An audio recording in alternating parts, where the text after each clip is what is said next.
Hi guys, welcome to or welcome back to my channel. For those of you who are new here, my name is Wajihat Bankole, and thank you so much for clicking on this video and just being here. I appreciate you so much, and welcome to today's video. So in today's video, I am going to be sharing with you guys all the books that I read in August. So in August, I read a total of 9 books, and now let's go through my stats. So I have it right here on my notes. So I read 4 fantasies, 1 romance, and I'm not sure what genre this particular book is, but I put it as dark romance because when I was reading it, it felt like that. So 1 dark romance and 3 mystery slash thriller. I say this because I read 3 mystery books, but then 1 thriller, but I didn't want to have them separately, so I put them together. Yeah, does that make sense? That is my stats for August. Now let's get into these books, okay? Serpent and Dove by Shelby Marine. Okay, so in this book we follow Lou and Reed. Lou is a witch that is undercover and is literally running away from her mother. Can't tell you why because that is literally spoiling it. And Reed is a sasher. I could never really pronounce that word right, but he's a sasher, meaning they hunt down witches and basically stake them, like put them, like burn them, literally. Lou and Reed have this unfortunate like occurrence, like the way they're meeting is literally unfortunate. So in this way they met, Lou kind of just made it seem that Reed was physically abusing her, which he wasn't. Like literally he was just chasing her because he assumed that she's just a normal thief but just has a lot of witch friends. He doesn't know she's a witch. Because of this, the Chassier, the archbishop, made Lou and Reed get married to help Reed's reputation, and now they have to play husband and wife, and Lou has to keep the fact that she is a witch a secret because they're living in the church full of Chassier who will like literally burn her if they find out, right? So they're basically like, oh, I hate you, but like literally you're kind of cool, which is crazy. So enemies to lovers basically. But I really enjoyed their relationship and the way that even though Reed swear to God he can't stand Lou, the minute someone's like says anything bad about her or look her the wrong way or even touched her the wrong way, he is ready to rumble. He is so protective. So that was one of the things where I'm like, girl, you're literally in love with this girl. Stop playing with me right now, because if you hated this girl so much you wouldn't care what's happening to her. But like he was 10 toes down for her even though he claimed he can't stand her. It is a series. There's 2 more books after this book. Anyways, I rated it a 4.5. and yeah, I read Sacred by Emily McIntyre. This is I think the 3rd book or the 2nd book in the Never After series. I'm not gonna lie to you right now, babes, I don't remember anything about this book because I genuinely did not enjoy the book. It was okay, but I will tell you my rating. I rated it 3 stars, but I don't remember anything about this book. Like I'm literally trying to remember. Yeah, I can't. I don't know. Okay, I don't know. I'm sorry. All right, moving on. Okay, so this book is actually like one of my favorite books of all time. This is like my first time where I have a romance that I'm like literally obsessed with. Like I watch other booktubers and they have like romance that they're like literally like, that is my book. Like for example, Happy Place, beach read, all that stuff. Like I've never found mine, and I always felt like, is it me? Am I the problem? Until August brought me my favorite book of all times. I still think about this book. Some of my favorite quotes from that book is literally my wallpaper from my computer and my phone because I am that obsessed. Okay, I still post about them on my story because you're gonna know I love this book. I'm gonna make it my personality. Stop playing with me. And the book is Yours Truly by Javi Jimenez. Oh my god, I don't know where to start. Okay, so in this book we have Jacob and Brianna. Okay, Jacob is a little sweetheart who has social anxiety and like mental health issues, and Brianna also has mental health issues. She has depression, and I think a little anxiety there, but they don't really touch base on that. But anyways, okay, so Brianna is a ER specialist and so is Jacob. Actually, let's talk about Jacob's lore. Okay, Jacob was dating this girl. They broke up. I don't know how long they were dating for, but they broke up, and then 3 months later she starts dating his brother. First of all, red flag. I don't care. Okay, I don't care. I'm not wishing you the best, but you know, that's why Jacob is better than me. Okay, anyways, because of this, and people like his family knows that Jacob is very quiet, and like obviously he has anxiety, so he never really stands up for himself. They shunned his brother and his ex, and they basically are like keeping him in a cage, Jacob, because they're expecting him to like literally break at any point. The hospital he works at home, his brother and his ex works there too, and because of that, people are always giving him side looks. It's literally hard to work with them without people like waiting for him to like literally break or have a, you know, breakdown. So because of this, he moved hospitals. He moved to Memorial Hospital, where our lovely Brianna works. Okay, so he gets to Memorial Hospital, and then we meet Brianna, and Brianna is like the known doctor. Okay, she is said to be like the chief of like whatever, I don't know what they call it, but like the big boss, right? She's like a candidate. So because of Jacob used to be the chief of like department, I don't know, that could be wrong, in his hospital, the current chief of whatever, again forgot the word, decides to tell Brianna that he is thinking of giving Jacob a chance. So like Brianna she was the only one running, like she was a shoo-in. She didn't have someone like competing with her. The boss was like, I'm gonna give Jacob a chance, and because of this, Brianna started hating on Jacob. She's like, oh, it's giving Nepo baby, it's giving Nepo baby. Okay, the way they met is Brianna's brother actually has an autoimmune disease.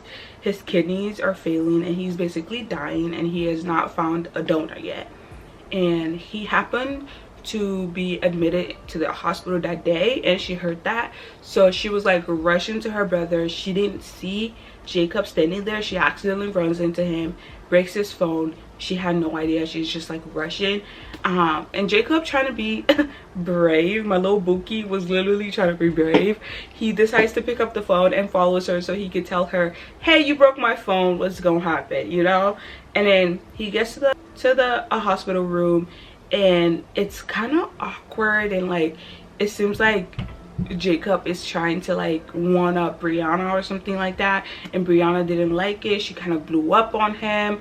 He didn't know that, you know, that was Brianna's brother on the bed, and that's when like the little beef, which is only one-sided beef. Okay, Brianna only had beef. Jacob was just like, what the heck just happened? So he didn't like the fact that they start off on the wrong foot, and he knew he's not really great at communicating with someone face to face.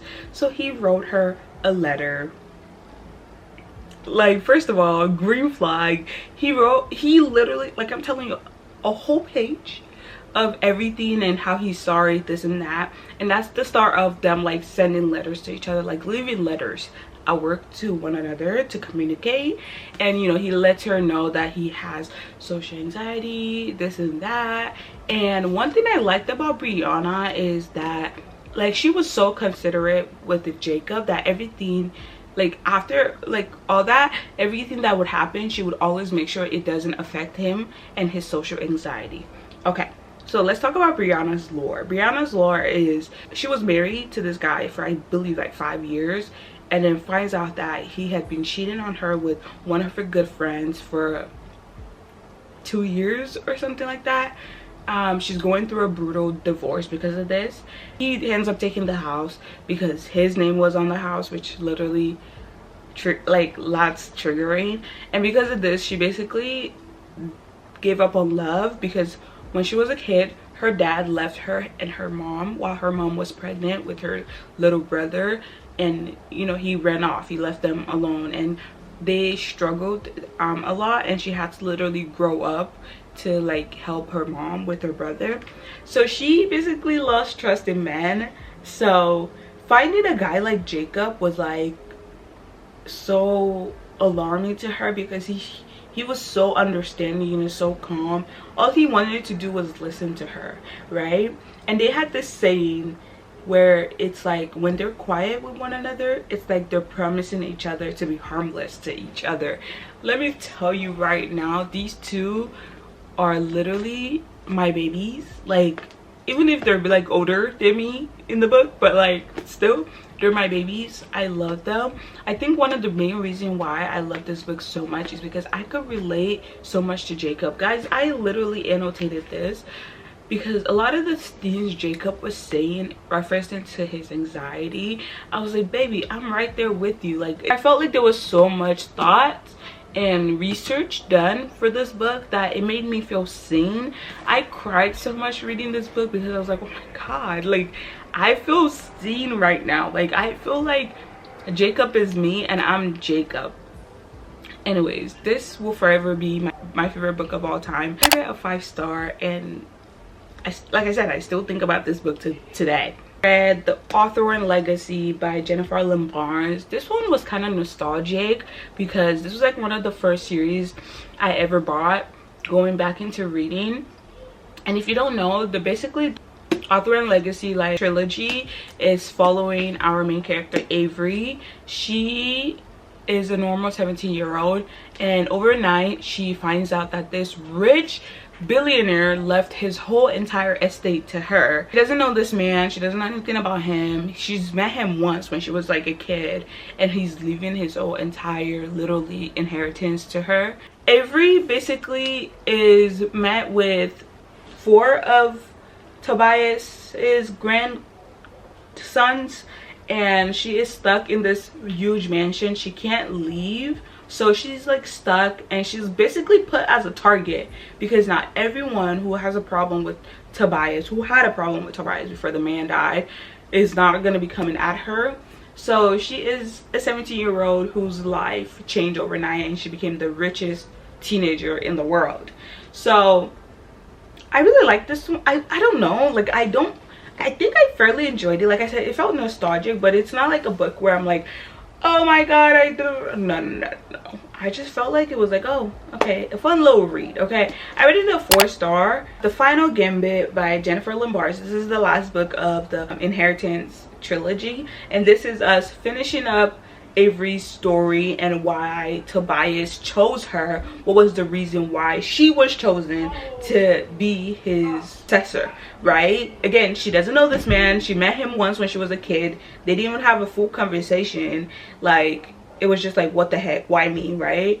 So we're finishing up the story, and I rated this one also a 4-star. And then we have House of Roots and Ruins by Erin A. Gregg.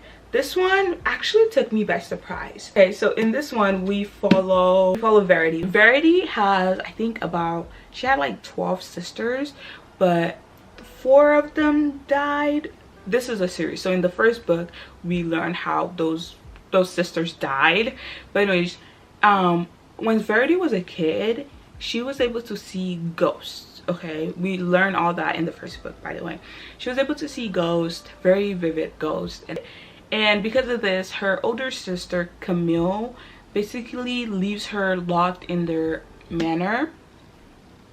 And one day Verity gets an opportunity to draw a portrait for this family. Her sister did not want her to go, but Verity's like, I gotta go, bro. Like, I've been in here for years.